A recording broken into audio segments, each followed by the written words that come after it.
ముందుగా అందరికీ నమస్కారం. ఇప్పుడు చూసిన లోకల్ అలర్ట్స్ ఐరనీ చాలా ముందుగా మీ ఛానల్ సబ్స్క్రైబ్ చేసుకుని మాజీ సీఎం కేసీఆర్పై దాడి దుఃఖంలో కేటీఆర్ పార్టీ నేతలు మరిన్ని వివరాలకు వార్తల్లోకి వెళ్ళి తెలుసుకుందాం. వీడియోని స్కిప్ చేయకుండా లాస్ట్ వరకు చూడండి, షేర్ చేయండి, కామెంట్ చేయండి, సబ్స్క్రైబ్ చేయండి. రాజకీయాల్లో ఇప్పుడు భాష మారింది, వరుస తప్పింది. ఒకరు వెళ్తే మరొకరు అన్నట్లుగా ఏపీ మంత్రులు పోటీపడి మరీ పొరుగు రాష్ట్ర మాజీ సీఎంపై విరుచుకుపడుతున్నారు.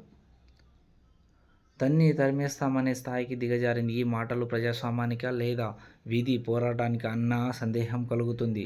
టీ పంపకాలు, విభజన హామీల కోసం నోరు విప్పని నేతలు ప్రాంతీయ విద్వేషాలు రెచ్చగొట్టడానికి మాత్రం మైకులు విరగొడతారు. గతంలో డిప్యూటీ సీఎం పవన్ కళ్యాణ్ రేపిన దుమారం మరొక ముందే మంత్రి సుభాష్ ఇప్పుడు తన్నుల లెక్కలు చెబుతూ ఇరు రాష్ట్రాల మధ్య సయోధ్య కుదిరించాల్సింది పోయి ఇలాంటి కవ్వింపు చర్యలు అవసరమా?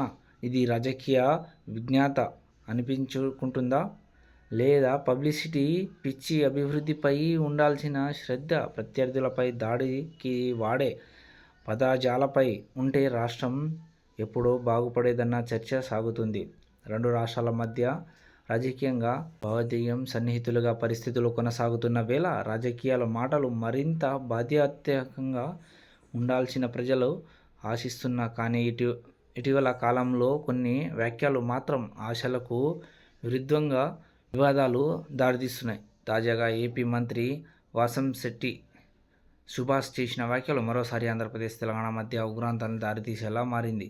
గతంలో కోనసీమ పర్యటనలో AP deputy CM Pawan Kalyan చేసిన వ్యాఖ్యలు ఎంతటి దుమారం రేపాయో తెలిసిందే. ఆ వివాదం ఇక చల్లబరచక ముందే ఇప్పుడు అదే ప్రాంతానికి చెందిన మంత్రి సుభాష్ వ్యాఖ్యలు మళ్లీ రాజకీయ వాతావరణానికి వేడెక్కించాయి. బీఆర్ఎస్ పార్టీ ఏపీలోకి వస్తే తరిమేస్తామనే వ్యాఖ్యలు, ముఖ్యంగా మాజీ సీఎం కేసీఆర్పై చేసిన తీవ్ర విమర్శలు రాజకీయ పరంగా కొత్త చర్చలకు దారితీశాయి. ఈ వ్యాఖ్యలపై తెలంగాణ రాజకీయ వర్గాల్లో కాకుండా ఏపీలో కూడా విమర్శలు వెల్లువెత్తుతున్నాయి.